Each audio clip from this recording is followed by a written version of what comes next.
So Stuart Varney is continuing his tradition of over-defending the rich like a cartoon villain. Check this out.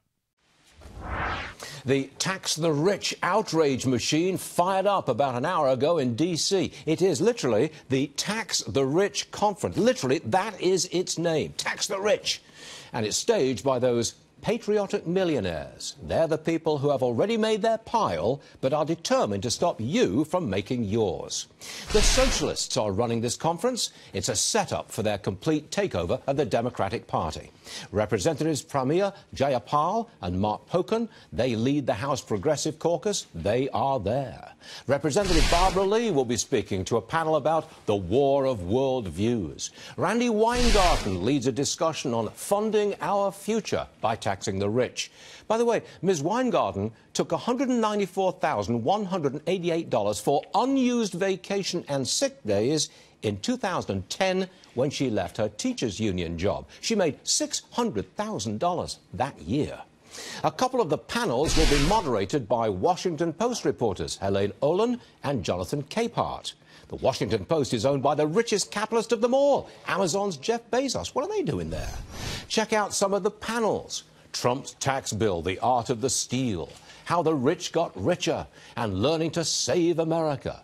Personally, I'd like to see America saved from the sheer awfulness of socialism. Remember, I've lived it. They haven't. This is what you're going to hear for the next 2 years, the deliberate ginning up of jealousy and division.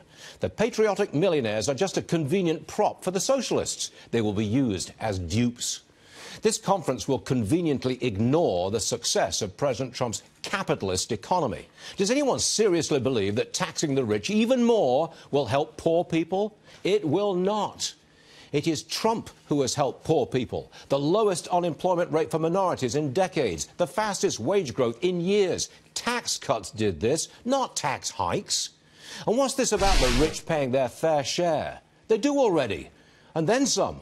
The one-percenters, who the socialists despise, pay 43% of all federal income taxes, and that's under the Trump tax plan. Come on. This conference is just socialist propaganda. Patriotic millionaires? I don't think so. And besides, if you think you should pay more in tax, you can. Just write a check to the United States Treasury and please put in the memo space, "I'm guilty of success." Except, Stuart, about 60%, and the number might specifically be 63% of wealth is inherited. Meaning more than half of the ultra-wealthy did not earn that money in a meritocracy. They inherited it. It was given to them. Now, you say that you're against that. You say that you're against handouts, unless, of course, it's to the rich, in which case you're in favor of it.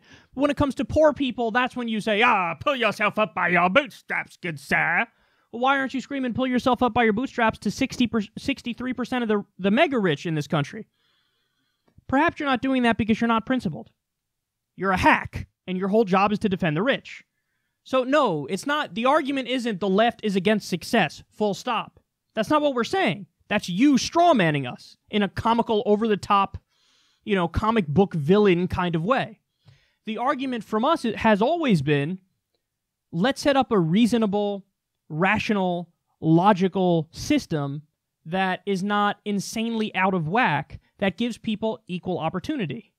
So one of the things he says there is, he's apoplectic at the idea that the rich should pay more in taxes because 1%, the top 1% pays 43% of all taxes. You want to know why that fact is so misleading?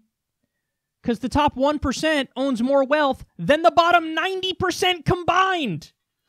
So they're paying a little bit more of the taxes because they have all the fucking money. That's why. So, what a fucking terribly, grossly misleading thing to say. That's why who was it? I think might have been Thomas Jefferson. Don't quote me on that. But there was some, famous intellectual who said, there's lies, damned lies, and statistics. And what he just gave you is one of those statistics that's incredibly misleading. Now, that doesn't mean all, statistics are misleading, because then there's that other famous quote, numbers don't lie, math doesn't lie. But you can paint a misleading picture by cherry-picking data points, and that's exactly what Stuart Varney does all the fucking time. So, he brags about the success of Trump's economy, except what he doesn't tell you is wages have fallen 1%. Real wages have fallen 1%, which means they haven't kept up with inflation. Half of workers in this country still make $30,000 a year or less. The 6 richest people, the Walton family, have more than the bottom 45% of Americans combined. That's 6 people with more than over 150 million people. So this is, again, he's working backwards from his conclusion, and his conclusion is Donald Trump is awesome, right-wing politics are awesome, capitalism is awesome, low taxes on the rich are awesome, and he'll say anything to fill in the blanks there, and he'll disregard and ignore all the downsides of this stuff. He also accuses the left of being jealous and trying to divide us, when yet again, I come back to the whole reason why we're arguing for the policies we're arguing for is actually rationality and logic and equal opportunity and giving people a shot at success and not having it so insanely lopsided and so unfair where a kid born in the middle of Harlem has no chance of success and Mitt Romney's son is guaranteed success. Because again, 63% of the wealth in America is inherited. And then he's just a liar when he says stuff like, these people made their pile of money but don't want to stop you from making yours. Nothing could be further from the truth. Because oftentimes people on the left are actually for lower taxes on poor people and middle-class people, and they only want to raise it on the wealthy. Which means what? They're fighting for working-class people. When we fight for unionization, it's because we want to give your average person more. When we fight for Medicare for all, it's because we want to take health care off the table for them as a bill that's going to be a weight around their neck. So, again, he's just lying about, when we say tax the rich, that doesn't mean tax the middle class and tax the poor. That means tax the rich. And it means redistribute, which leads to the final point. He said, taxing the rich won't help poor people. Yes, it will. Of course it will. It's called redistribution of wealth. You know, if there's anything that poor people are lacking, it's, what's the thing called? Money. That's what they're lacking. So when you tax the rich, however you want to do it, a wealth tax, Elizabeth Warren style, that's one way of doing it. Wall Street transaction tax, that's Bernie Sanders' thing. Higher marginal income tax, that's AOC, where she says, for all income over $10 million a year, you tax the income over that $10 million mark at 70%. That's still not the end rate. You would have to account for loopholes and deduction, and it'd be less than that. But what we're talking about here is you tax them, you take that money, and you reinvest it into free college for everybody. You reinvest it into Medicare for all for everybody, so you get rid of those medical bills. You reinvest it into a jobs program, a New Deal program or a Green New Deal program where you have millions and millions of jobs created all around the country, rebuilding our infrastructure, moving to green and renewable technology. So actually what we're talking about here is exactly the solution. We're talking about taxing the rich and redistributing to help poor people while still allowing for rich people to be rich. We're not saying we're going to ban you from being rich. No. We're saying we're going to tax you a little bit more to pay for all these wonderful things that are investments in the future of our country.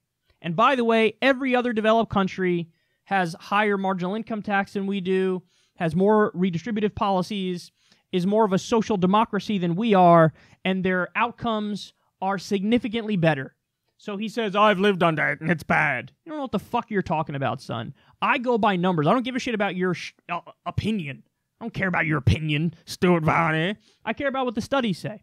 And the studies say quality of life in the social democracies is through the roof. The studies say middle-class income in those places is stronger than ours. The studies say they get more paid vacation time by law, which adds to the increased happiness. That stuff is wonderful. I mean, in so many ways, they destroy us, and this guy's over here arguing to continue the status quo, which got us to a point where Donald Trump was elected. I mean, think about it. The system's so broken, Donald Trump was elected. But that's the point. He doesn't care. He likes that because all he wants is a system that favors the rich and fuck everybody else.